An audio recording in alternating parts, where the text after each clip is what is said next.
अस्सलामुअलैकुम, बोल न्यूज़ में खुशामदीद। मैं हूं सहर फातिमा। मैं हूं आपके साथ रमशा साजिद। हेडलाइंस आप जान चुके हैं। बुलेटिन का आगाज करेंगे। सबसे पहले बात करेंगे इलेक्शन कमीशन और पेशावर हाई कोर्ट के फैसले कलअदम करने और अक़लियतों की मखसूस नशिस्तें PTI को देने का हुक्म दे दिया। सुन्नी इत्तेहाद कौंसिल की मखसूस नशिस्तों से मुतालिक दरख्वास्त पर महफूज फैसले में अदालत ने कहा कि इंतखाबी निशान का ना होना किसी जमात को इलेक्शन लड़ने से नहीं रोक सकता। अदालत ने मुतफ़िक़ा तौर पर करार दिया कि इलेक्शन कमीशन ने सुप्रीम कोर्ट के बल्ले के निशान से मुतालिक फैसले की गलत तशरीह की। आज़ाद करार दिए गए 39 उम्मीदवार तहरीक इंसाफ से ताल्लुक़ रखते हैं। अदालत ने कहा बाकी 41 उम्मीदवार 15 दिन में वाज़ेह करें कि वो किस जमात के इंतखाबी उम्मीदवार हैं। फैसले का इतलाक सूबाई असम्बलियों पर भी होगा। तो आपको बताएं कि इलेक्शन कमीशन और पेशावर हाई कोर्ट के फैसले को कलअदम करार दे दिया गया है। सुप्रीम कोर्ट ने ख़वातीन और अक़लियतों की मखसूस नशिस्तें PTI को देने का हुक्म दे दिया है। सुन्नी इत्तेहाद काउंसिल की मखसूस नशिस्तों से मुतालिक दरख्वास्त पर महफूज फैसले में अदालत ने कहा कि इंतखाबी निशान का ना होना किसी जमात को इलेक्शन लड़ने से नहीं रोक सकता। बड़े केस का बड़ा फैसला। PTI नुमाइंदों की नशिस्तें दीगर जमातों में बांटना और PTI उम्मीदवारों को आज़ाद करार देना गैर आईनी करार। पेशावर हाई कोर्ट और इलेक्शन कमीशन के फैसले कल अदम। सुप्रीम कोर्ट ने ख़वातीन और अक़लियतों की मखसूस नशिस्तें PTI को देने का हुक्म दे दिया। सुन्नी इत्तेहाद कौंसिल के मखसूस नशिस्तों से मुतालिक दरखास्तों पर सुप्रीम कोर्ट ने महफूज फैसला सुना दिया। फैसला सुनाने के मौके पर बेंच के 13 जजेस मौजूद थे। चीफ जस्टिस काजी फाइज ईसा ने कहा कि फैसला 8-5 की अक्सरियत से तहरीर किया गया है। फैसला जस्टिस मंसूर अली शाह ने पढ़कर सुनाया। फैसले के मुताबिक इंतखाबी निशान का ना होना किसी जमात को इलेक्शन लड़ने से नहीं रोक सकता। सुप्रीम कोर्ट ने मुतफ़िक़ा तौर पर करार दिया कि इलेक्शन कमीशन ने सुप्रीम कोर्ट के बल्ले के निशान से मुतालिक फैसले की गलत तशरीह की। फैसले के मुताबिक आज़ाद करार दिए गए 39 उम्मीदवार तहरीक इंसाफ से ताल्लुक़ रखते हैं। फैसले में अदालत ने बाकी 41 उम्मीदवारों को हिदायत की कि 15 दिन में अपनी इंतखाबी वाबस्तगी जाहिर करें, जबकि इलेक्शन कमीशन सियासी जमात से तस्दीक के बाद उम्मीदवारों को मुताल्लिक़ा पार्टी का रुकन तस्वुर करे। अदालत ने हुक्म दिया कि तहरीक इंसाफ मखसूस नशिस्तों के लिए उम्मीदवारों की फहरिस्त जमा कराए। फैसले का इतलाक सूबाई असम्बलियों पर भी होगा। अदालत ने कहा कि कोई अबहम हो तो PTI फैसले की तशरीह या वजाहत के लिए रुजू भी कर सकती है। सुप्रीम कोर्ट ने मुतफ़िक़ा तौर पर करार दिया कि इलेक्शन कमीशन ने अदालत के फैसले की गलत तशरीह की है। चीफ जस्टिस काजी फाइज ईसा ने कहा कि इलेक्शन कमीशन अपनी जिम्मेदारी पूरी नहीं कर सका। इलेक्शन कमीशन ने गलत तौर पर PTI उम्मीदवारान को आज़ाद डिक्लेयर किया। इसी बुनियाद पर पेशावर हाई कोर्ट का फैसला भी कलअदम करार दिया जाता है। इलेक्शन कमीशन नशिस्तें दोबारा तकसीम करे, PTI अरकान पर कोई दबाव नहीं होना चाहिए। कोर्ट का इलेक्शन कमीशन का हुक्म, मखसूस नशिस्तों की दोबारा तकसीम की हिदायत। चीफ जस्टिस काजी फाइज ईसा ने कहा इलेक्शन कमीशन ने अपनी जिम्मेदारी पूरी नहीं की। अदालती फैसले की तशरीह भी दुरुस्त नहीं की गई। अदालत ने कहा इलेक्शन कमीशन ने गलत तौर पर PTI उम्मीदवारों को आज़ाद डिक्लेयर किया। इसी बुनियाद पर पेशावर हाई कोर्ट का फैसला भी कलअदम करार दिया जाता है। सुप्रीम कोर्ट ने कहा इलेक्शन कमीशन नशिस्तें दोबारा तकसीम करे। इस सिलसिले में PTI अरकान पर कोई दबाव नहीं होना चाहिए। फैसले में अदालत ने यह भी वाज़ेह किया कि PTI ने आज़ाद करार दिए जाने के इलेक्शन कमीशन के फैसले को भी चैलेंज नहीं किया। चीफ जस्टिस काजी फाइज ईसा ने कहा कि इलेक्शन कमीशन ने PTI के अरकान को निकालकर फैसला दिया। इस बुनियाद पर पेशावर हाई कोर्ट का फैसला कलअदम करार दिया जाता है। इलेक्शन कमीशन ने गलत तौर पर PTI उम्मीदवारों को आज़ाद डिक्लेयर किया। PTI ने आज़ाद करार दिए जाने के इलेक्शन कमीशन के फैसले को चैलेंज ही नहीं किया। To be recorded later, we dispose of these appeals, petitions and miscellaneous applications through a short order as under. These matters involve a controversy regarding the allocation of seats reserved for women and non-Muslims. The Sunni Ittehad Council, SIC, did not contest the general elections of the year 2024. SIC, which demands allocation of reserve seats on account of inclusion of independent parliamentarians in it, did not secure a single seat in the National Assembly or any of the provincial assemblies, nor submitted a list of its candidates for seats reserved for women and non-Muslims. The ECP, by misinterpreting the judgment of this court dated 13 January 2024, which was regarding non-holding intra-party elections in PTI, wrongly mentioned the said candidates of the PTI as independents in Form 33 of the election rules. इंसाफ होना नहीं चाहिए, होता हुआ नजर भी आना चाहिए। इस फरीक को बिन मांगे दिया गया जो अदालत के सामने था ही नहीं। मुशीर बराए सियासी उमूर राना सनाउल्लाह की प्रेस कॉन्फ्रेंस, कहा ऐसे फैसले जो समझ से बालातर हों कभी मुल्क के मफाद में नहीं होते। आइन में तरमीम की इजाज़त देने वाले फैसले को कौम ने बरसों भुगता। केस में ज़ेर गौर नुक्ता आज़ाद उम्मीदवारान की वाबस्तगी का था। फैसले से बयान हल्फी देकर जमात में शामिल होने वालों के मुस्तकबिल पर सवालिया निशान लग गए। अब होना नहीं चाहिए, होता नजर भी आना चाहिए। जो फ्रीक अदालत के सामने हो और जो रिलीफ मांगा जा रहा हो, अगर उस इस्तदा से परे बिन मांगे जो है वो दिया जाए, तो ऐसे फैसलों के असरात जो हैं, जो समझ से बालातर हों, वो फैसले जो हैं वो कभी भी मुल्क और कौम के मुफाद में नहीं हो। एक फैसला आया था कि जिसमें बिन मांगे किसी को आइन में तरामीम करने का इख्तियार दे दिया गया था, उस फैसले को इस मुल्क और कौम ने फिर कई बरसों भुगता। जो ज़ेरे फैसला अमर या नुक्ता था वो तो ये था कि कुछ लोगों ने आज़ाद उम्मीदवार की हैसियत से इलेक्शन में हिस्सा लिया, तो उन लोगों ने आइन और कानून के मुताबिक बाकायदा बयान हल्फी दाखिल किए कि जी हम आज़ाद मुंतखब हुए हैं, तो हम फलां जमात को ज्वाइन कर रहे हैं। वफाकी वज़ीर कानून आसिम नज़ीर तारड़ कहते हैं कि सुप्रीम कोर्ट के फैसले से हुकूमत को कोई खतरा नहीं, हुकूमत को 209 अरकान की हिमायत हासिल है। प्रेस कॉन्फ्रेंस में उन्होंने कहा कि जिस आइन को हम पढ़ते हैं, सुप्रीम कोर्ट का मुख्तसर फैसला उसके बरक्स है। फैसले में कुछ आइनी और कानूनी पेचीदगियां हायल हो गई हैं। हुकूमत को किसी चैलेंज का सामना नहीं। सुन्नी इत्तेहाद काउंसिल, पीटीआई तो फरीक नहीं था मुकदमे ने, और ना ही पीटीआई ने ये सीट्स क्लेम की। क्लेम था सुन्नी इत्तेहाद काउंसिल का, लेकिन जो बादियो नज़र में रिलीफ दिया गया है वो पाकिस्तान तहरीक इंसाफ को दे दिया गया, जो कि ना तो दरख्वास्त गुजार हैं, ना उन्होंने ये रिलीफ मांगा, ना उन्होंने ये तकाजा किया। हुकूमत को तो कोई चैलेंज नहीं है, क्योंकि 209 या 208 अरकान की अक्सरियत जो है वो आज भी हुकूमत को सपोर्ट कर रही है। जो हमें तरबियत की गई वो ये थी कि जो जजेस हैं वो सिर्फ और सिर्फ जो प्लीडिंग्स हैं उनको सामने रखते हुए आइन और कानून की मंशा के मुताबिक फ़ैसले करते हैं, और ये जो जुरिस्डिक्शन एक्सटेंड करने का मामला है और वो चीज़ें लिख देना, वो चीज़ें हुक्म में शामिल कर देना जो ना प्लीडिंग्स का हिस्सा हैं ना वो आइन में मौजूद हैं, वो मेरे लिए एक तकलीफ दह चीज़ है। तो उधर अदालती फैसले पर पीटीआई रहनुमाओं ने न्यूज़ कॉन्फ्रेंस की। उमर अयूब ने कहा कि आज पूरी कौम को दिली मुबारकबाद पेश करते हैं। बैरिस्टर गौहर ने मुतालबा किया कि इस फैसले के फ़ौरन बाद हम इलेक्शन कमीशन से मुतालबा करते हैं कि हमें हमारा सर्टिफिकेट जारी किया जाए, जबकि शिबली फराज ने कहा कि हमारे रास्ते में रुकावटें डाली गईं, मगर आज का फैसला पाकिस्तान की सियासी, अदालती और जमहूरी तारीख में सुनहरी हुरूफ में लिखा जाएगा। आप पाकिस्तान की अवाम को दिली मुबारकबाद, हक और सच की फतह हुई है। आज सुप्रीम कोर्ट के फैसले के फौरन बाद हम इलेक्शन से मुतालबा करते हैं कि जल्द से जल्द हमारा सर्टिफिकेट इशू किया जाए। आज का दिन है जिसमें कि अदालत उज़्मा में ये फैसला हुआ कि पाकिस्तान तहरीक इंसाफ के रास्ते में रुकावटें हायल की गई। आज का जो फैसला है वो पाकिस्तान की जमहूरी तारीख में, पाकिस्तान की जुडिशल तारीख में, पाकिस्तान की सियासी तारीख में ये एक सुनहरे हरूफ से लिखा जाएगा। पीटीआई ने कानूनी जंग जीत ली, अब सियासी जंग जीत ली है। एडवोकेट सलमान अकरम राजा का सुप्रीम कोर्ट के मखसूस नशिस्तों के फैसले पर रद्द-ए-अमल, बोले आज आइन की फतह का दिन है। पीटीआई अपनी जद्दोजहद जारी रखेगी, आइन और जमहूरियत को पामाल करने वालों को शिकस्त देंगे। देखो, ये पाकिस्तान की तारीख का एक सुनहरा दिन है। आज आइन की फतह हुई है। ये बहुत बड़ा दिन है, ये बहुत बड़ा दिन है। पाकिस्तान के अवाम का जो इरादा था 8 फरवरी को, उसको सलब किया गया। उस इरादे को हमने अब मनवाना है और हम ये जिद्दोजहद जारी रखेंगे। और जो लोग आइन और जमहूरियत को पामाल करना चाहते हैं, उनको शिकस्त हो। हम खड़े हैं सीसा पिलाई दीवार की तरह, हम हर सतह पे मुज़ाहमत करेंगे।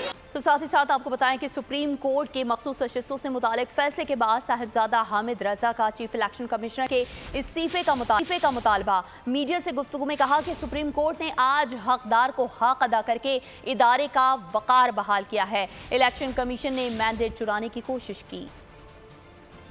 कोर्ट के जजेस ने जिसका हक था उसे वो हक वापस करके इस इमारत के और इस इदारे के वकार में इजाफा किया है। ये मुतालबा करते हैं कि चीफ इलेक्शन कमिश्नर फौरन इस्तीफा दें। चीफ इलेक्शन कमिश्नर का इस्तीफा हमारी डिमांड है। आज हमारी जीत है अल्हम्दुलिल्लाह। फैसले से आइन, कानून और जमहूरियत को नाकाबिले तलाफी नुकसान पहुंचा। मुस्तफा कमाल की एमक्यू पाकिस्तान के रहनुमाओं के हमरा प्रेस कॉन्फ्रेंस कहा, सुन्नी इत्तेहाद कौंसिल के सरबराह अपनी पार्टी से इलेक्शन लड़े ही नहीं। मखसूस नशिस्तों पर इलेक्शन कमीशन को फहरिस्त फराहम ही नहीं की गई। आज का ये फैसला इस मुल्क में की जमहूरियत आ गया और तो इसको आप कह सकते हैं सुन्नी इत्तेहाद कौंसिल, उसके जो अपने सरबराह हैं, उसके अपने सरबराह उस पार्टी से इलेक्शन ही नहीं लड़े। वो आज़ाद उम्मीदवार के तौर पर इलेक्शन लड़े। उन्होंने कोई लिस्ट जमा नहीं कराई इलेक्शन सेल में, इलेक्शन कमीशन को रिजर्व सीटों के ऊपर।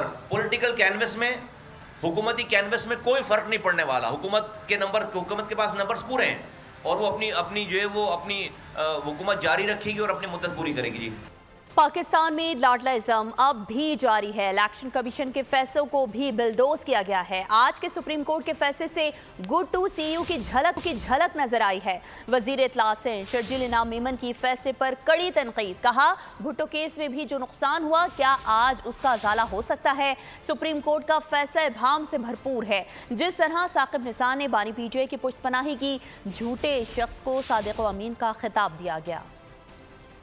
इस मुल्क में लाडलाइज्म आज दिन तक प्रिवेल कर रहा है। इसमें इलेक्शन कमीशन ऑफ पाकिस्तान के डिसीजंस को भी बुलडोज किया गया है। आज के इस फैसले से आपको गुड टू सी यू की झलक भी बहुत नजर आएगी। इस मुल्क में जिसने जमहूरियत का कयाम किया, इस मुल्क में जिसने आईने पाकिस्तान का कयाम किया, इस मुल्क में जिसने आइन दिया, उस शख्स का अदालती कत्ल हुआ। क्या हुआ? आज आपने इतने अरसे के बाद, सदियों के बाद, डिकेड्स के बाद आपने जो है वो फैसला दिया कि जी शहीद जुल्फ़िकार अली भुट्टो का सही ट्रायल नहीं हुआ, उनके साथ ज्यादती की गई। लेकिन जो आपने पाकिस्तान का नुकसान किया, उसका जवाब कौन देगा? आज का फैसला अगर देखूं तो मुझे एक तो ये डिसीजन एक कंफ्यूज्ड डिसीजन है, मुबहम से भरा हुआ डिसीजन है। जिस तरीके से जस्टिस साकिब निसार साहब ने इमरान खान की और पीटीआई की पुष्टपनाही की, एक वो शख्स जो कि पाकिस्तान का झूठा तरीन शख्स मशहूर था, उस शख्स को सादिक व अमीन जैसा टाइटल साकिब निसार ने दिया। अमीर जमात इस्लामी हाफिज तैमूर रहमान का मखसूस नशिस्तों पर सुप्रीम कोर्ट के फैसले का खैर मकदम। कहा कि इलेक्शन कमीशन को इस्तीफा देकर घर जाना चाहिए। कुछ जमातें विकेट के दोनों तरफ खेल रही थी। फैसले से कुछ जमातों की दोरंगी भी आया हो गई है और जो अवाम की राय के खिलाफ नाजायज तरीके से सीटों पर कब्जा करके बैठी थी, बोले कि मामला यहीं ख़त्म नहीं होना चाहिए। मुतालबा किया कि अब जुडिशल कमीशन बनाकर फॉर्म 45 की बुनियाद पर कौमी सूबाई असम्बली की नशिस्तें भी हकदारों को वापस दी जाएं। सुप्रीम कोर्ट ने खवातीन और अक़लियतों की मखसूस नशिस्तें पीटीआई को देने का हुक्म दे दिया है। सुन्नी इत्तेहाद कौंसिल के मखसूस नशिस्तों से मुतालिक दरख्वास्त पर महफूज फैसले में अदालत ने कहा कि इंतखाबी निशान का ना होना किसी जमात को इलेक्शन लड़ने से नहीं रोक सकता। मखसूस नशिस्तों से मुतालिक केस में कब क्या हुआ, सीटों के हुसूल के कानूनी जंग में क्या नशेबो फराज आए, जानते हैं इस रिपोर्ट में। मखसूस नशिस्तों के हुसूल की जद्दोजहद का आगाज होता है फरवरी में। 21 फरवरी को सुन्नी इत्तेहाद कौंसिल इलेक्शन कमीशन में दरखास्त दायर करती है। फिर 28 फरवरी आती है। मखसूस नशिस्तों के केस पर इलेक्शन कमीशन फैसला महफूज करता है। 4 मार्च को इलेक्शन कमीशन ने सुन्नी इत्तेहाद कौंसिल की मखसूस नशिस्तों की दरखास्त पर 4-1 के तनासब से फैसला सुनाया। 6 मार्च को सुन्नी इत्तेहाद कौंसिल ने मखसूस नशिस्तों के लिए पेशावर हाई कोर्ट से रुजू किया। 14 मार्च को पेशावर हाई कोर्ट ने सुन्नी इत्तेहाद कौंसिल के मखसूस नशिस्तों के लिए दायर दरखास्तें खारिज कर दी। 5 रुकनी इत्तेहाद कौंसिल की मखसूस नशिस्तें ना मिलने के खिलाफ दरख्वास्त मुस्तरद की। 2 अप्रैल को मखसूस नशिस्तों के लिए सुन्नी इत्तेहाद कौंसिल ने सुप्रीम कोर्ट से रुजू किया।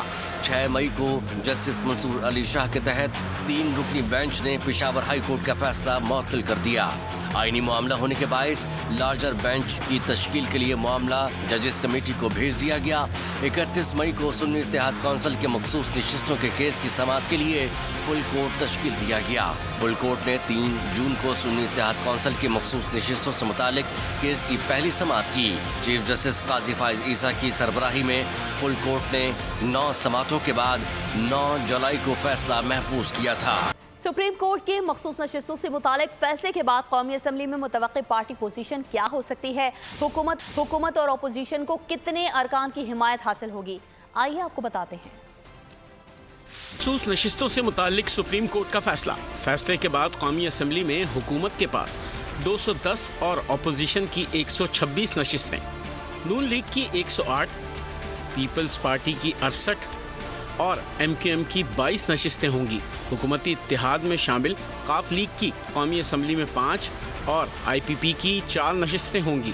22 मखसूस नशिस्तें मिलने के बाद अपोजिशन इत्तेहाद के अरकान की तादाद 126 हो जाएगी, जिनमें सुन्नी इत्तेहाद कौंसिल की 107 और PTI हिमायत याफ्ता आज़ाद अरकान की 8 नशिस्तें शामिल हैं। जमीयत उलमा इस्लाम के कौमी असम्बली में 8, MWM, BNP, पख्तूनख्वा मिल्ली पार्टी का एक रुकन होगा। सुप्रीम कोर्ट के फैसले की खुशी में पेशावर में PTI कारकुनान मिठाई तकसीम कर रहे हैं। मज़ीद जानते हैं नुमाइंदा बो न्यूज़ आसिफ शहजाद से। जी आसिफ, आगाह कीजिएगा। बिल्कुल, सुप्रीम कोर्ट के फैसले के हक में पाकिस्तान तहरीक इंसाफ के कारकुनान आज पेशावर प्रेस क्लब के सामने खुशी का इजहार कर रहे हैं। यहाँ पर मिठाइयाँ तकसीम की गई, नवाफिल अदा किए गए। हमारे साथ पाकिस्तान तहरीक इंसाफ के रहनुमा मौजूद हैं, उनसे बात करेंगे। देखें, आज का जो फैसला है उस फैसले ने साबित करना था कि आया जो है वो नज़रिया ज़रूरत या नज़रिया ज़ाती ज़रूरत वो जीतेगा या नज़रिया पाकिस्तान और जो आइन की जो रूह है वो जीते। जो अक्सरियती फ़ैसला जो आया है आज इस फुल कोर्ट का, उसके मुताबिक आइन बालादस्त हुआ है। जी बिल्कुल, जैसा कि आपने सुना जो फैसला किया गया है वो उस हवाले से तमाम इदारे। और में 315 मिलीमीटर बारिश, 30 साल रिकॉर्ड टूट गया। तूफानी बारिश से हर तरफ जलथल एक हो गया, सड़कें और गलियां दरिया का मंजर पेश करने लगी। वज़ीर आला पंजाब मरियम नवाज की हिदायत पर शहरी इंतजामिया और हुकाम पानी की निकासी के लिए फील्ड में मुतहरिक है। सूबाई दारुल हुकूमत में मूसलाधार बारिश, 30 साल रिकॉर्ड टूट गया। ताजपुरा के इलाके में 315 मिलीमीटर बारिश रिकॉर्ड की गई। लाहौर में मानसून का तूफानी स्पेल, बादल जमकर बरसे, जलथल एक कर दिया। सड़कें और गलियां नदी नालों का मंजर पेश करने लगीं। वासा के आदाद शुमार के मुताबिक सबसे ज्यादा बारिश ताजपुरा में 315 मिलीमीटर रिकॉर्ड की गई। गुज़िश्ता बरस सबसे ज्यादा बारिश लक्ष्मी चौक के इलाके में 291 मिलीमीटर रिकॉर्ड हुई थी। लक्ष्मी चौक पर 170, गुलशन रावी 151 और मुगलपुरा में 145 मिलीमीटर बारिश रिकॉर्ड की गई। नश्तर टाउन में 162, चौक नाखुदा पर 155, समनाबाद में 153, इकबाल टाउन में 152, फर्रुखाबाद में 140 और एयरपोर्ट पर 86 मिलीमीटर बारिश रिकॉर्ड हुई। बारिश से लेस्को के 177 से ज्यादा फीडर स्ट्रिप होने से कई इलाके बिजली से महरूम हो गए। वजीर आला पंजाब मरियम नवाज ने इंतजामिया और वाज़ा हुकाम को तमाम शहरों में निकासी आप के लिए फौरी इकदाम करने की हिदायत कर दी। उनका कहना था कि अमला और अफसर पानी की निकासी मुकम्मल होने तक फील्ड में रहेंगे। लाहौर में मानसून बारिश के पहले स्पेल ने 30 साल रिकॉर्ड तोड़ दिया। तेज बारिश होने के बावजूद सड़कों से पानी निकाल लिया गया है, जो वजीर आला पंजाब मरियम नवाज के खुसूसी हिदायत और मॉनिटरिंग की वजह से मुमकिन हो सका है। इस वक्त शहर लाहौर की क्या हालत है, जानते हैं अपने नुमाइंदे जाफर बिन यार से। जाफर, आगाह कीजिएगा, क्या सूरत हाल देख रहे हैं? आज लाहौर में तकरीबन 200 मिलीमीटर तक बारिश रिकॉर्ड की गई है, जिसके बाद निशेबी इलाकों में पानी खड़ा रहा, लेकिन अदारों की बर वक्त कार्रवाइयों और अफसरान की फील्ड में मौजूदगी की वजह से पानी को बर वक्त निकाला जा सकता है। आपको बताता चलूँ कि मरियम नवाज शरीफ जो है वो खुद रिपोर्ट लेती रही, एक मिनट का जो है वो अफसरान से रब्ते में रही। फील्ड में जो अफसरान थे उनसे रब्ते में सबसे ज़्यादा जो डिप्टी कमिश्नर लाहौर है खातून राफिया हैदर, वो बहुत ज़्यादा हमें इन फील्ड में नज़र आई। उनके साथ कमिश्नर थे, वासा के अफसर अफसरान थे, MD थे, और इसके अलावा जो सियासी थे लोग थे, MP MNA हज़रात, वो गए और वज़ीर आला को रिपोर्ट देते रहे। और बहुत शुक्रिया जाफर बिन यार अपडेट कर। लाहौर में बारिश का सिलसिला जारी, बच्चे बारिश का मजा दोबारा करने के लिए बारिश में नहा भी रहे हैं और मुख्तलिफ खेल खेलने मसरूफ हैं। मज़ीद जानते हैं नुमाइंदा बोल न्यूज़ खुर्रम मलिक से। जी खुर्रम, आगाह कीजिएगा। मौसम जो है वो खुशगवार हो चुका है, ठंडी हवाएं चल रही हैं और कहीं तेज और कहीं हल्की बारिश जो है वो रिकॉर्ड की जा रही है। जोहर टाउन के इलाके में मौजूद हैं जहां पर इस वक्त भी जो है वो शदीद बारिश हो रही है और कई फुट जो है पानी जमा है। नन्हे बच्चे मौजूद हैं, इनसे बात करते हैं और जानते हैं। बेटा मुझे बताएं, बारिश हो रही है, फुटबॉल खेल रहे हो, क्या कहना चाहोगे? बड़ा मजा आ रहा है, मौसम काफ़ी दिनों के बाद ठंडा हुआ है जिसकी वजह से खेलने का एक बहुत अच्छा मौका मिला है और साथ साथ ये काफ़ी दिनों से गर्मी की वजह से अब गर्मी का जोर टूटा है तो अब हम और चीज़ों पे भी फोकस। इतने दिनों बाद इतना अच्छा मौसम निकला तो बंदा क्या करे, खेलना तो चाहिए और ये बारिश इतना अल्लाह ताला की रहमत आई है तो मज़ा तो लेना ही चाहिए ना इस चीज़। अब हम वरना हम जब गर्मी में खेल रहे तब पसीना आता है, इसलिए हम यहाँ ठंड में आज खेल रहे हैं ताकि हमें मजा आए। जी बिल्कुल, आपने बच्चों की बात सुनी है। लाहौर में सुबह सवेरे से बारिश का सिलसिला तो जारी है। सबसे ज्यादा बारिश ताजपुरा के इलाके में 235 मिलीमीटर रिकॉर्ड की गई है। मजीद तफसीलात जानते हैं नुमाइंदा बोल न्यूज़ अफजाल अब्बासी से। अफजाल, आगाह कीजिएगा। जी बिल्कुल, इस वक्त मैं मौजूद हूँ लाहौर के इलाके ताजपुरा में, जो आज होने वाली बारिश में सबसे ज़्यादा लाहौर का मुतासरा इलाका है। यहाँ पर 235 मिलीमीटर से ज़ायद बारिश रिकॉर्ड की गई है और यहाँ के इलाका मकीनों की सूरत हाल ये है कि तमाम जो इलाका मकीन है वो अपने घरों में महसूर होकर रह चुके हैं। मेरे कैमरामैन जावेद अगर आपको दिखा सकें तो ये बिस्मिल्लाह पार्क है ताजपुरा की जो मुकम्मल तौर पर पानी में डूब चुकी है। इस बहुत बुरी सूरत हाल है, अभी तक इंतज़ामिया की तरफ से कोई लोग आए नहीं यहाँ पर पानी निकालने। कोई सुबह से बारिश हो रही है, कोई इंतज़ामिया का बंदा इधर नहीं आया, किसी ने आके हाल नहीं लोगों को पूछा। कोई घर ऐसा नहीं है जिसके अंदर पानी नहीं गया। लोगों का लाखों रुपए का सामान जो है वो गाया हुआ है। इलाका मकीनों का कहना है कि वासा की जो इंतज़ामिया है और जो वासा के हुक्काम हैं, दावे जो हैं वो बातें जो हैं वो दावों तक महदूद हैं। अमलन यहाँ पर पानी जो है। बहुत शुक्रिया अफजाल अब्बास से आगाह कर रहे थे। शामिल करेंगे कराची में डिफेंस गोल्ड मार्क के करीब फायरिंग, पुलिस एहलकार शदीद जख्मी हो गया। शनात खालिद के नाम से हुई है। मज़ीद जानेंगे नुमाइंदा बोल न्यूज़ मोहम्मद काशान से। जी मोहम्मद काशान, आगाह कीजिएगा। हाँ जी बिल्कुल, देखें डिफेंस गोल्ड मार्क मॉल के करीब जो है फायरिंग का वाक़या पेश आया है। फायरिंग के नतीजे में पुलिस एहलकार जो है वो शदीद जख्मी हुआ है, जबकि DIG साउथ उसद रजा है उनकी जानिब से बताया गया है जख्मी हेड कांस्टेबल खालिद जो है उसकी पोस्टिंग सिक्योरिटी जोन